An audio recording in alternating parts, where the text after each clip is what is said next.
India गठबंधन में तकरार देखने को मिल रही है। एक तरफ कांग्रेस पार्टी, दूसरी तरफ समाजवादी पार्टी, जबकि ये दोनों पार्टी इंडिया गठबंधन के हिस्सा है। नवरात्रि के पहले दिन कांग्रेस पार्टी ने मध्य प्रदेश विधानसभा चुनाव को लेकर अपनी पहली सूची जारी की। शाम होते होते नवरात्र के पहले दिन ही समाजवादी पार्टी ने भी मध्य प्रदेश को लेकर अपनी सूची जारी कर दी और 9 उम्मीदवारों की सूची जारी की। अब दरार क्यों, ये समझना होगा कि जो कांग्रेस पार्टी ने 144 उम्मीदवारों की पहली सूची मध्य प्रदेश को लेकर जारी की है और समाजवादी पार्टी ने जो 9 उम्मीदवारों की सूची जारी की है, उसमें कई ऐसी सीटें हैं जो 144 सीटों में ही आते हैं और इसीलिए कहा जा रहा है कि सीट शेयरिंग को लेकर अब तक बात नहीं बनी है। कोऑर्डिनेशन कमेटी की एक बैठक दिल्ली में हुई जिसमें कहा गया कि आने वाले दिनों में जब बैठकें होंगी तो उसमें सीट शेयरिंग को लेकर बातचीत होगी, लेकिन अभी तक कोऑर्डिनेशन कमेटी की दूसरी बैठक नहीं हुई है। अब सवाल ये है कि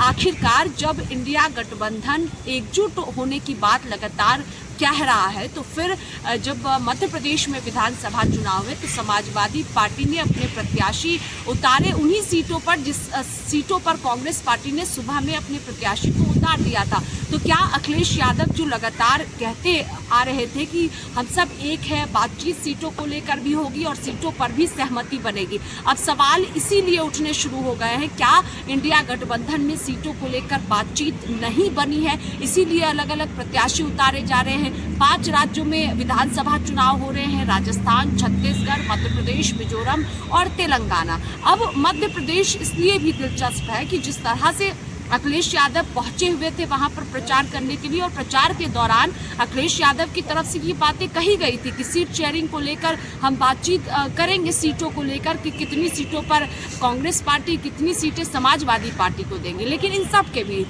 अब बीजेपी की एंट्री हो गई है। बीजेपी के नेता जो है वो निशाना साध रहे और कह रहे हैं कि इंडिया गठबंधन